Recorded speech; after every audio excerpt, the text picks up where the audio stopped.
Hello guys, welcome to my YouTube channel best share analysis में आपका स्वागत है। तो चलिए आज हम बात करने वाले हैं एक स्टॉक की जिसकी Q4 के नंबर्स अभी अनाउंस हुए हैं और आप स्क्रीन पे देख पा रहे हैं। स्टॉक का नाम है नेस्ले इंडिया। तो नेस्ले इंडिया के बारे में हम फिर कभी जानेंगे, लेकिन इसके Q4 के नंबर्स जो आ रहे हैं वो देखते हैं। तो NSE पे नेस्ले इंडिया का शेयर की अगर हम बात करें तो 1389-88 के आसपास ट्रेड कर रहा है, जो 100 रुपये की बढ़त एक दिन में देखने को मिल रही है। लगभग 7.80% के आसपास की बढ़त देखने को मिल रही है। और नंबर के बाद आप देखेंगे Q4 के नंबर के बाद कितना तेज स्टॉक भागा। यहाँ अनाउंस है और स्टॉक ने 1297 सीधा 1386 का हाई लगा दिया। तो चलिए देखते हैं क्या हुआ है यहाँ पे। तो यहाँ पे दिया है ये नेस्ले इंडिया का जो है Q4 का रेवेन्यू रोज हुआ है 67.5 बिलियन हो गया है, सरपास कर गया 55.04 बिलियन को ईयर ऑन ईयर। सालाना बेस पे 55.04 को सरपास कर गया और 67.5 बिलियन हो गया है। रेवेन्यू बीट की बात करें तो स्ट्रीट एस्टिमेट 62.5 बिलियन का था, स्ट्रीट का एस्टिमेट, लेकिन 8% से रेवेन्यू बीट कर दिया है। नेस्ले Q4 एबिटा की बात करें तो 1773 करोड़ एक्सीड्स हुआ है। फोरकास्ट थी 1530 करोड़ का, लेकिन एबिटा बहुत शानदार हुआ आया। एबिटा मार्जिन स्टैंड जो रहे 26.3%, हायर देन एक्सपेक्टेड था 24.5%, लेकिन इसके आए 26.3%। और 1773 करोड़ एक्सपेक्टेड था 1530 करोड़ का, काफ़ी ज़्यादा एकदम एबिटा इंक्रीज हुआ है भाई। नेस्ले इंडिया की बात करें तो रिजल्ट के बाद 3.9% शेयर बढ़ा है। नेट प्रॉफिट रहा है 27% ईयर ऑन ईयर, जो कि 1110.9 करोड़ हो गया। रेवेन्यू ग्रो हुआ है 22.6% ईयर ऑन ईयर, जो पहुंच गया 6747.8 करोड़।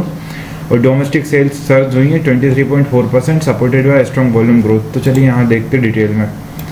नेस्ले इंडिया ने 21 अप्रैल 2026 को वित्त वर्ष 2026 की चौथी तिमाही के मजबूत नतीजे घोषित किए हैं।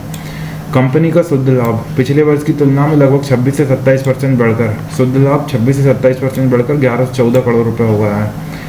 जबकि राजस्व 23% बढ़कर, रेवेन्यू भी 23% बढ़कर 6748 करोड़ रुपए हो गया है, जो बाजार के अनुमानों से कहीं अधिक था। बोर्ड ने प्रति शेयर 5 रुपये का अंतिम लाभांश घोषित किया है। डिविडेंड भी आया, जिससे वित्त वर्ष 2026 का कुल लाभांश ₹12 प्रति शेयर हो गया और शेयर ने रिकॉर्ड ऊंचाई हासिल की है। शुद्ध लाभ की बात करें तो शुद्ध लाभ 1114 करोड़ रहा है, जो पिछले वर्ष की इसी तिमाही में 885 करोड़ से 26 से 27% अधिक है। पिछले वर्ष की तिमाही जो कि 885 करोड़ है, 26 से 27% अधिक है और 1114 करोड़ हो गया है। राजस्व की बात करें तो पिछले वर्ष की तुलना में 23% बढ़कर राजस्व 6748 करोड़ हो गया है। रेवेन्यू भी बढ़ा है। एबिटा की बात करें तो 28% बढ़कर 1772 करोड़ हो गया है, जबकि मार्जिन में 100 आधार अंकों का सुधार होकर 26.2% हो गया है। लाभांश की बात करें तो प्रति इक्विटी शेयर अंकित मूल्य ₹1 पर ₹5 का अंतिम लाभांश घोषित किया है। नतीजों के बाद की बात करें तो नतीजों के बाद अभी देख ही रहे हैं स्टॉक में हाई एकदम वो आया हुआ है। मिठाई उत्पादों के मूल्य और मात्रा दोनों में उच्च दोहरे अंकों की गति से वृद्धि हुई है। पेय पदार्थ की बात करें तो कॉफ़ी की बढ़ती पेट प्रीमियम और उत्पादों की बढ़ती मांग के कारण पाउडर और तरल पेय पदार्थों में दोहरे अंकों की उच्च वृद्धि की गई है। मजबूत नवाचार और वितरण के दम पर उच्च दोहरे अंकों की वृद्धि की गई है। कुल मिलाकर ओवरऑल देखा जाए तो कंपनी के जो रिजल्ट्स हैं बहुत शानदार आए हुए हैं।